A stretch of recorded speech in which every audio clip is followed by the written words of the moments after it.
اور بڑے بڑے معتبر نام ہیں مفسر قرآن حضرت عبداللہ ابن عباس، حضرت عبداللہ ابن مسعود، اکابر تابعین میں حضرت سعید بن جبیر، حضرت مقبول، مجاہد، قتادہ، حسن بصری۔ آپ فرماتے ہیں کہ لہو الحدیث سے مراد گانا بجانا اور موسیقی مراد ہے۔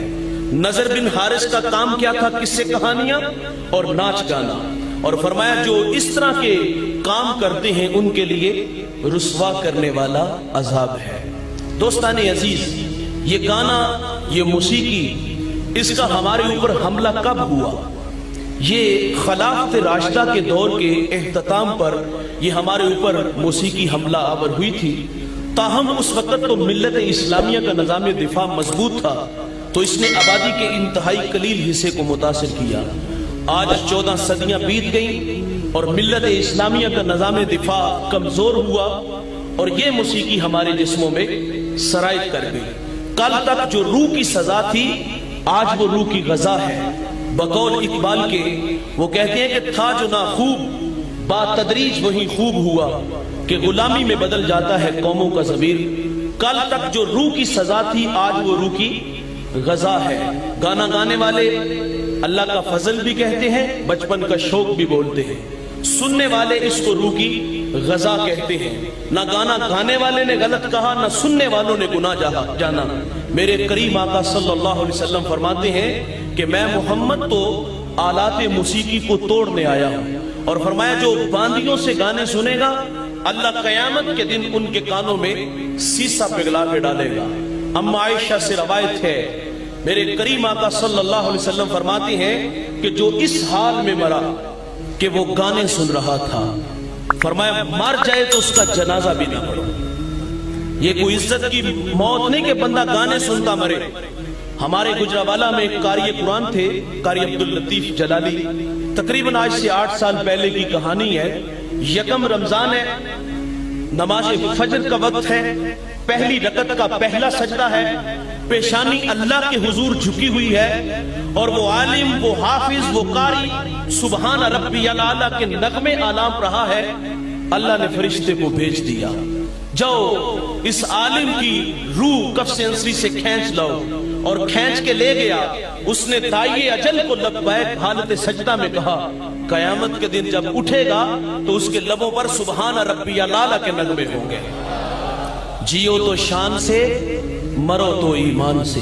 یہ کوئی موت ہے کہ بندہ گانے سنتا مرے؟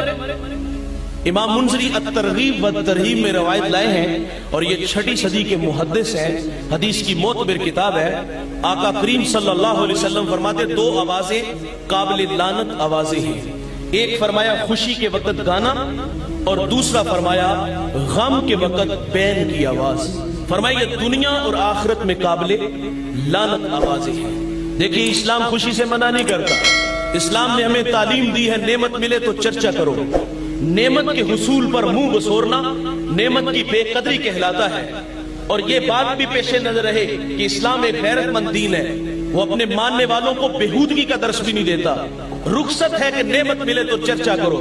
میں ایک مثال دیتا ہوں، شادی ہوتی ہے، شادی کے بعد آرزوؤں کا ایک ہجوم ہوتا ہے، جہان ہوتا ہے، لیکن جو سب سے بڑی آرزو ہوتی ہے وہ یہ ہوتی ہے کہ اللہ مجھے اولاد کی نعمت سے مالا مال کرے، کیونکہ اولاد آنکھوں کی ٹھنڈک، من کا قرار، عصائے پیری کہتے ہیں، بڑھاپے کا سہارا کہتے ہیں۔ اگر اللہ کسی کو امتحان میں ڈال دے، وہ بے نیاز ہے۔ 10 سال 20 سال کسی کے ہاں اولاد ہی نہ ہو، اور آپ دیکھتے ہیں ایسے لوگوں کے حاجیوں کے قافلے چلتے تو ان سے بھی کہتے ہیں کہ یار میرے لیے بھی دعا کرنا۔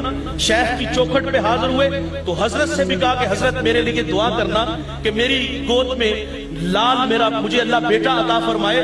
مسجد میں گئے تو مولوی صاحب سے بھی کہا، کسی کو امتحان میں اللہ ڈال دے، 20 سال بعد بیٹا ہو، بندہ منہ بسور پہ بیٹھ جائے تو ہم کہیں گے اس کو تو نعمت کی قدر نہیں۔ تقاضا یہ تھا کہ نعمت کے حصول پر چرچا کرتا۔ مجھے بتائیے، ہمیں بیٹا ملا تو ہم نے بیٹے کے ملنے پر خوشی کا اظہار کیا کیا؟ سجدہ شکر کیا؟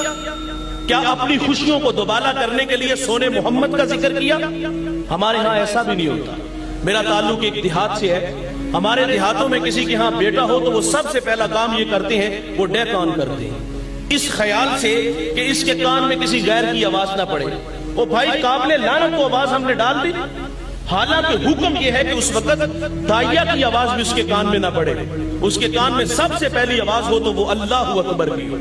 لیکن ہم نے قابل مذمت بات اس کے کانوں میں ڈالی، اور پھر چند دن گزرتے نہیں، ہمیں خوشی ہوئی ہے، خوشی کا اظہار کرنا ہے، چند دن نہیں گزرتے تو ہم اپنے گھروں میں ہجڑے لے آتے ہیں اور ان پہ ہزاروں نوٹ نچھاور کرتے ہیں۔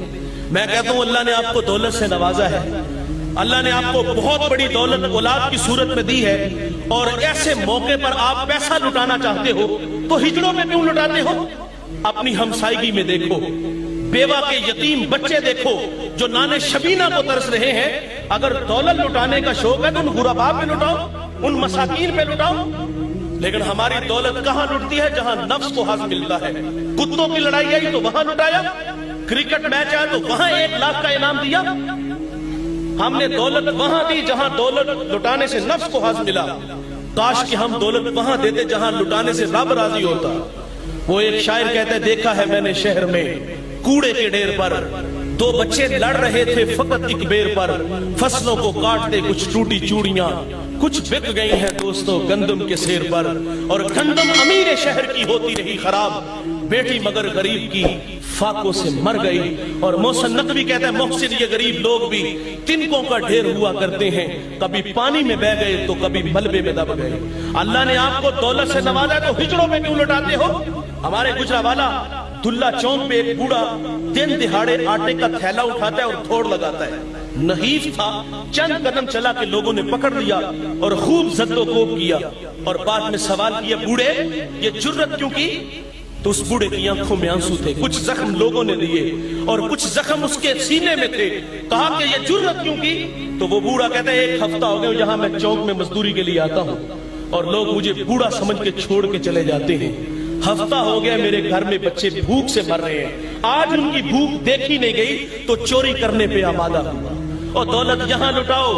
ہمارے یہ کمالیہ کی خبر ہے، 8 سال 9 سال پہلے کی کہانی ہے، نوائے وقت میں یہ خبر چھپی تھی کہ ایک بوڑھا باپ اپنی بیٹی کو تعلیم کی دولت سے آراستہ کرتے، اور نکاح کا پروگرام تھا، ادھر سے بارات آ رہی ہے، ادھر بیٹی والے تیاریوں میں تھے۔ ہمسائیگی میں سے کسی نے شرارت کی کہ جس کے گھر میں آ رہے ہو وہ اپنی بیٹی کو چند جوڑوں کے سوا اور کچھ بھی نہیں دے سکتا۔ بارات وہیں سے واپس چلی گئی تھی۔ بتاؤ اس بوڑھے باپ کے دل پہ کیا گزری ہوگی؟ اس بیٹی کے زخم پر جو کچوکے اور زخم لگے تھے اس کا مداوا کس نے کرنا تھا؟ چاندی اتر آئی بیٹیوں کے بالوں میں، مفلس کو پھر امید ہے کہ بارات آئے گی، اور کتاب زیست کا ایک اور باب بیت گیا، جہیز بن نہ سکا اور شباب بیت گیا۔ وہ ہم نے دولت ہجڑوں پہ لٹائی، ہم نے دولت کتوں کی لڑائی میں لٹائی، ہم نے دولت جو ہے وہ کرکٹ میچ میں لٹائی۔ کاش کے دولت کا رخ بدلتے، کاش کے ان لوگوں کو دیکھ کے جو معاشرے میں پسے ہوئے لوگ ہیں، تاکہ اللہ کی رحمتوں کے مستحق ٹھہرتے۔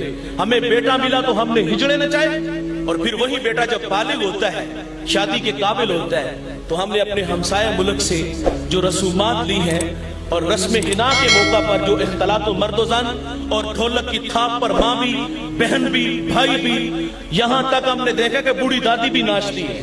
کیا یہ اسلام ہے؟ کیا یہ خوشی ہے؟ اسلام خوشی سے منع نہیں کرتا، اسلام کہتا ہے نعمت ملے تو چرچا کرو۔ فرمایا 2 آوازیں قابل لعنت ہیں، خوشی کے وقت گانا اور غم کے وقت بین کی آواز۔